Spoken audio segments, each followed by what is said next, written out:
Mbote la batinyoso bazo landa biso na tongo. Mbote na batinyoso bazo landa biso na poko. Minutes toali zali 1h35. Na juste pour kolobana bino rituel moko yesai maka chaque année yezwaka 33 jours. Mais avant là dans le belabino rituel wana na ko informer yo que non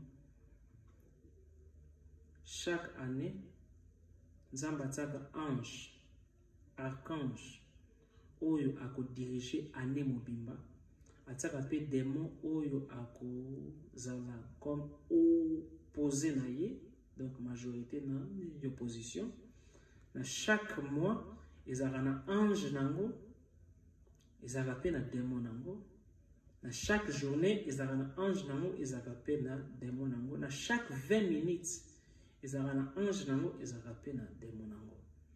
Alors chaque les 25 décembre il variaka des fois pe les 31 décembre ezaka na vote et ça les maka na bas sphère angélique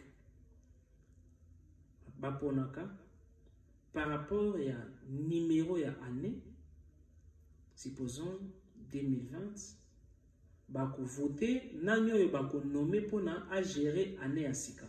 Mais chaque ange ayaka na ba événement na ye, ayaka na ba pouvoir na ye.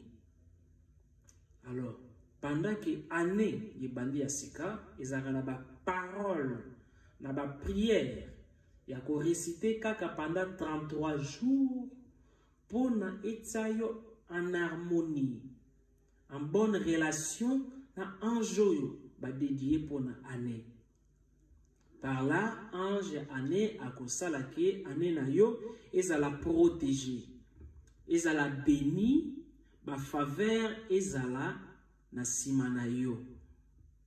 Pendant ces 33 jours, ezaka na ba invocation ya kosala pendant ces 33 jours ezaka kaka na ikila okomela masanga te yoko passer rapport sexuel te okolia pe nyama te kaka pendant 33 jours.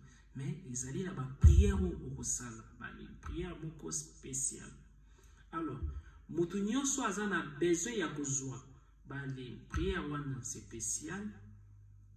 Et c'est à contacter Maître Avatar Jean-Pierre Manzolo na numéro na ngai na kopesa na suka. Parce que Jésus dira bazwaka jamais biloko ya batu bapesa kango bambua te. Bakopesa eloko na moto azali nango besoin. Pe esengeli a manifester volonté wana. Jésus alobi moto azalaki na oyo ya mukie ceux qui a saleli yango te bakobotole ata ya mukie wana. Veut dire bakopesa kaka na moto oyo azali na goût ya volonté, goût ya sacrifice. Donc rituel wana esengeli moto ya futa $220. Contactez direct Maître Avatar Jean-Pierre Manzolo na peso rituel ya ange ya année. Alors na fungoli parenthèse. Ezaka na deux réunions esalebaka na décembre. Ezaka na réunion des anges na sabbat des sorciers. To bandana na sabbat des sorciers. Sabbat des sorciers esalemaka les 25 to les 31. Mais il varie à peu ba date misusu. Décembre to pe na ba mois misusu. Na les sabbat des sorciers na 3h du matin. Bandoki nyonso mokili basanga na ba place moko na ba plan infernal. Pendant que baku sanga na baku évoquer hiérarchie infernale. Ba démon nyonso bakuzala wana. Ba Lilith, ba Asmodée, ba Belzébuth, ba Léviathan, ba Bélial, ba Baël, tous les démons bazala wana. Alors chaque ndoki bazaka na ba député na bango ezali on dirait assemblée nationale bazali na ba député na bango ba royal peut-être na ka tala Jean-Pierre tokoka qui était année boye tolingi année oyo to ali détruire. Alors chaque démon, chaque ministre démon a analyser comment ba ko détruire Jean-Pierre. to alors dossier oyo ba memeli. Alors na sabbat des sorciers bazwaka ba décision ya makasi pona bana nzambe. Pona anena yo ya sikoyo ndio kubanda hii za la fauché. Bandoki nyonso quartier, ya famille, ya pays, ya village oyo balukaki yo bazwaki yo te, ba doléance na bango ekotaka na kati ya sabbat des sorciers. Tango oyo bakosilisa bakovote en nani oyo démon ya année. Tango oyo bakobimisa démon ya année, bakozwa dossier na yo bapesa yango démon ya année wana. Démon ya année ako kabo lango na ba démon ya ba mois. Ba démon ya ba mois bako kabo lango na ba démon ya ba jour. Ba démon ya ba jour bako kabo lango na ba démon ya ba heure. Ba démon ya ba heure bako kabo lango na démon ya ba minutes. Simanango oko vivre ba carnage. Oko vivre ba les problèmes. Oko vivre ba combat parce que ils ont monde d'esprit. Ils ont monde invisible. Nous te dirige qu'un monde visible. Olali, oloti, bakangi on a quatre nzungu. Et ça déjà grave. Olali, oloti, mine bokani. Olali, oloti, baibio mwana. Olali, yoloti, okomi aveugle. Olali, oloti, ozo koya na libulu. Ils ont déjà un mauvais signe. Alors, pour l'année ya sika la protéger et sengeli ozala na accord na harmonie na archange ya année. Année ya sika 2020 réunion nango eleka ki le 25 décembre. Babimisi ange ya année. Alors nako tangela bino rapport ya réunion wana. Alors bato ba mettre avatar yebi ya ndenge nini. Nzambe azali na basali na ye mosusu apesa bango voyance. Eza na ba misusu apesa bango polyvoyance. Polyvoyance ezali capacité ya komona makambo nyonso ezoleka na lola na lifelo na monde invisible. Mais voyance ezali kaka capacité ya komona oyo miso ezali komona te. Na Bible ezali na prophète moko amona koma nzambe alingi atinda ange pona akosa ba prophète. Ba prophète misusu ba comprenate kaka yende moto. Ah, comprenaki. Alors, élection tango salemi pona année asika nini ibimi. Premièrement, directeur général ya année. Donc ange a gérer année 2020 comme on a archange Sandalphon. Archange Sandalphon, azali ange d'abord, oyo depuis kala yende a protéger la planète Terre, Sandalphon, archange, mais adjoint na ye zali archange Gabriel. D'abord toke na Sandalphon. Sandalphon azaka na rôle ya ko matérialiser ba souhait ya bato. Souhait matériel, ozana besoin de chance financier, chance ya santé. Sandalphon comme aza archange depuis kala a protéger la planète Terre, en plus ba commissaire ange année. Donc ils allaient très bien. Aussi, adjoint na archange Gabriel. Archange Gabriel azali mokonzi ya monde angélique moko babengi yango Yesod. Ba anjo bazalaka wana bazalaka ba messager.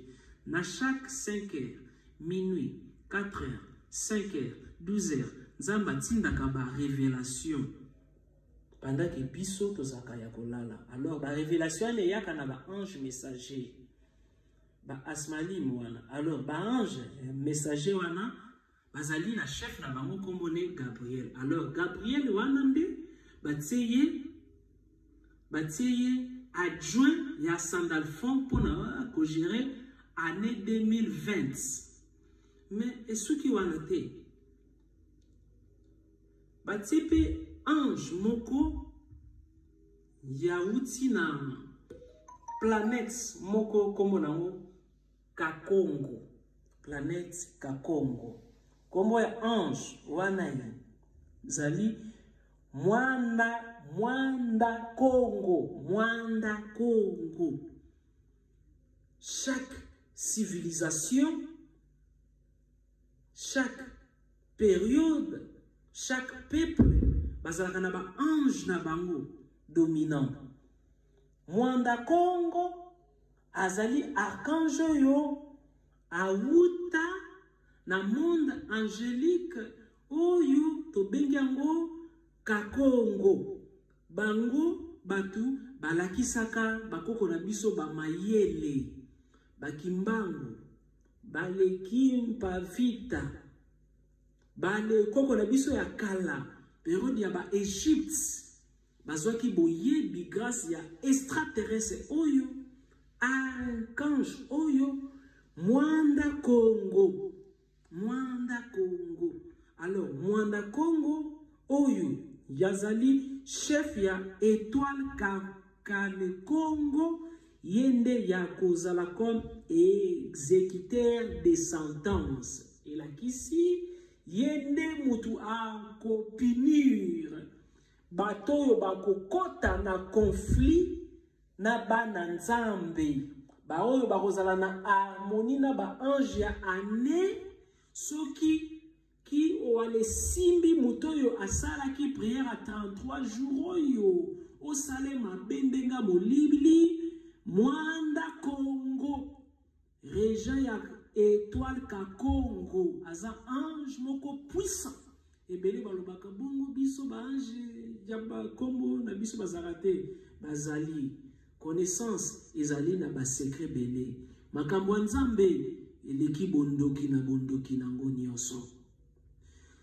Mwanda Congo mutu akozala comme exécuteur de sentence. Soki balingi ba kitisa grâce, Mwanda Congo mutu akosigné. Soki balingi ba li pesa punition, Mwanda Congo. Mais comme Mwanda Congo mutu akozala exécuteur ya sentence, année 2020 ekozala année moko terrible. Ezali na bakonzi ebele bakokuya. Ezali na bato ebele bazaki likolo bako kita na se. Ezali na bato ebele bawumelaki na pouvoir bako céder ba pouvoir. Ezali na ba misusu bakozala renverser. Ezali na ba riche ebele bako koma ba les pauvres brutalement. Ezali na ba pauvres ebele bako koma ba riche brutalement. Ezali na ba accident ebele ekosalema. Ezali aussi na ba événement surnaturel et kosalema na likolo. Présence ya ba ovni, ya ba extraterrestre, ya ba vaisseau. Ba mai ekotomboka, ba ouragan ekotomboka, ba mi pepe. Na leur présence ya colère ya ba volcan, ba les tremblements de la terre. Yekozala remarqué na année oyo 2020 parce que batoyo batie na pouvoir, ba anjo yo batie na pouvoir. Bazaba anjo balingaka masekite neti archange Mwanda Congo. Après yango ba nommé lisusu nani génératrice, déesse génératrice ya ba destinée, c'est-à-dire ceux qui destin ya mutu baby yende mutu ya kubongisa ba destin. Batie déesse Gaïa. Gaïa azali maman na biso azalaka na mabele. Azali notre mère spirituelle azalaka na mabele.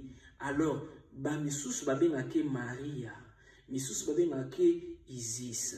Religion nyonso bapesa ye kombo mosusu. Azali partie féminine ya les divinités mais afandaka na mabele Gaïa.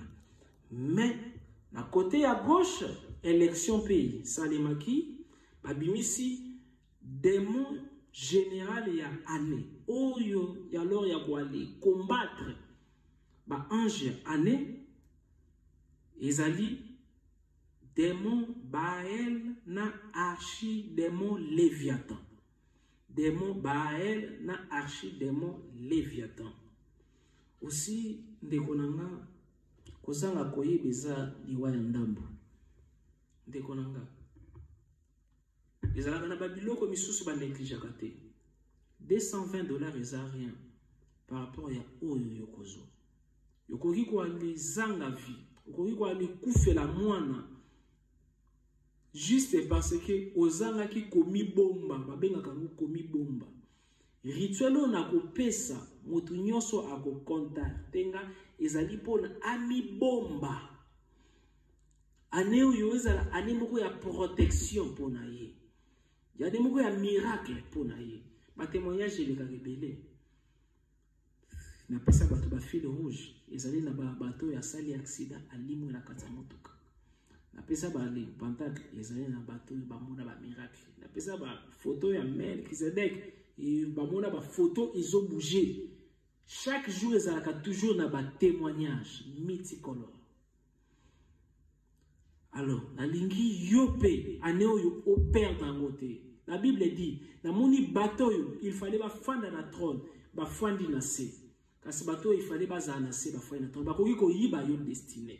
Le moment est là. Contactez Maître Avatar, Jean-Pierre Manzolo, Mbongo Boko, Tinda na Western Union, Kombo Manzolo, Monga, Mopepe, Jean-Pierre. Numéro ya téléphone 00 243 81 611 867 81 611 867. D'abord, ba force yote. Soko moni rituel yo e ali taliote tika ko force te. Mais yebaka conséquence et corrigeaka mieux que conseil. Mabe moko te yelaka motu sanki nzambe ya révélé. Nzamba tinzinga ikaka eyo pana yo motu yo zolandanga. Nzamba lingi o se protéger pour na année oyo. Parce que ba force du mal, ba ennemi na yo, bazali ko préparer pour na motu na yo, ba business na yo, destiné na yo, et koyanase. Merci, soyez bénis. Bonne année.